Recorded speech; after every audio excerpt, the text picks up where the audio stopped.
Bonjour, bienvenue, welcome guys dans cette nouvelle vidéo. Les amis, j'espère que vous allez bien. Les gars, j'attendais l'entrée en liste du Real Madrid pour parler de la Coupe du Monde des clubs. C'est une nouvelle compétition, enfin c'est un nouveau format. Ça permet à des équipes de différents continents de pouvoir s'affronter. On sait que sur chaque continent, il y a une manière de concevoir le football. Et au sein même d'un continent, il y a des approches différentes. On sait que les Espagnols ne jouent pas de la même manière que les Anglais. C'est toujours enrichissant d'avoir autant de diversité. Et ça permet à certains clubs de gagner en visibilité. Je pense qu'à terme, c'est une compétition qui va gagner en prestige. Le Real Madrid, pour son entrée en compétition, affrontait Al Hilal. On attendait avec impatience les débuts de Xabi Alonso. Du côté de Al Hilal aussi, c'était les débuts d'Inzaghi. Al Hilal aussi a connu une saison compliquée, ce qui a fait qu'ils ont changé d'entraîneur. C'est une équipe que moi j'ai découvert avec le transfert de Cristiano Ronaldo en Arabie Saoudite. On sait que chez eux, c'est l'équipe la plus titrée. Ils ont eu à faire des recrutements, les Kalidou Koulibaly, les Milinko Savic, les Ruben Neves, les Cancelo, Mitrovic et consorts. Neymar aussi a eu un bref passage là-bas. C'est une équipe de qualité. Le Real Madrid, on ne le présente plus. Xabi Alonso a concocté un 4-3-3 et il a aligné d'emblée les recrues. Hussein et Trent Arnold. Le Real a connu un début de match compliqué. Le Real a eu du mal à la construction. Al Hilal nous a gênés en première mi-temps. Ils ont eu la possession et ils ont eu les meilleures occasions. Lorsque le Real a marqué sur contre-attaque avec Vini, Valverde, Rodrigo et à la conclusion Gonzalo, je me suis dit que c'est la marque des grandes équipes. Sur une action, ils peuvent te faire mal. Tu peux les mettre en difficulté, mais le fait qu'ils aient des joueurs de qualité, à tout moment, ils peuvent faire la différence. Tu n'es jamais à l'abri.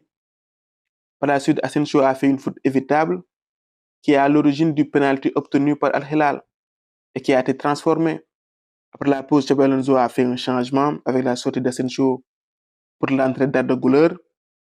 Certainement, lui aussi a vu qu'au milieu, on était en difficulté, surtout pour créer du jeu. Dans le second acte, le Real a été meilleur avec une meilleure circulation du ballon et un pressing plus cohérent. À certains moments, Al Hilal ne parvenait pas à sortir de sa zone. Face au but, par moments, on a manqué de justesse. Dès le retour des vestiaires, on a eu deux occasions franches. Sur la première, Bounou a été sauvé par sa transversale.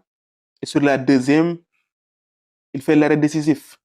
Le jeune Gonzalo s'est bien débrouillé sur le front de l'attaque. Il a été élu homme du match. Mais je pense qu'avec plus de maturité, il aurait pu marquer 2 ou 3 buts. Rodrigo, on l'a plus vu en premier mi-temps. Plus le match avançait, plus il s'effaçait. Vini non plus n'a pas réalisé un bon match. Match plutôt moyen. Il a été plus en jambes en deuxième mi-temps. Et par la suite, il s'est fatigué. Après, il y a des circonstances atténuantes. C'est un premier match. Il faisait vraiment très chaud. Trent a essayé de jouer son jeu. Il a fait plusieurs transversales, plusieurs longues passes. Lui aussi doit s'adapter à ses nouveaux coéquipiers. Hussein en défense, je l'ai trouvé solide, à part quelques erreurs. Pour le moment, on ne sent pas encore la patte Xabi Alonso. Après, les amis, ce qu'il faut comprendre, c'est que Xabi Alonso, ce n'est pas un magicien. Il ne va pas tout changer en un claquement de doigts. Et il n'a pas non plus son effectif au complet. Pour ce match, Mbappé était absent. Il y a les blessés de longue date, les Carvajal, Militao, les Ferland Mendy, Hendrik et consorts. Ce n'est que son premier match. Il lui faut du temps. C'est comme du thé. Il lui faut infuser ses idées à ses joueurs. Et ça prend du temps. À ce niveau, il n'y a rien d'alarmant. Et il ne faut pas oublier que le Real Madrid a eu un penalty en toute fin de match que Valverde n'a pas pu transformer malheureusement. Peut-être qu'avec une victoire, les avis auraient pu être différents. Peut-être que moi-même, j'aurais dit que c'est bien de commencer par une victoire. Ça permet d'emmagasiner de la confiance. Mais sur ce match nul aussi, on peut ressortir du positif. Ça permet de remobiliser toute l'équipe pour dire qu'il y a encore du chemin à faire, qu'il y a encore du travail à effectuer. Sur le prochain match, on aura plus d'indications sur comment Xabi Alonso compte faire jouer le Real. Pour le moment, c'est très tôt. On ne peut pas faire de conclusion et on n'a pas suffisamment d'éléments pour faire des comparaisons.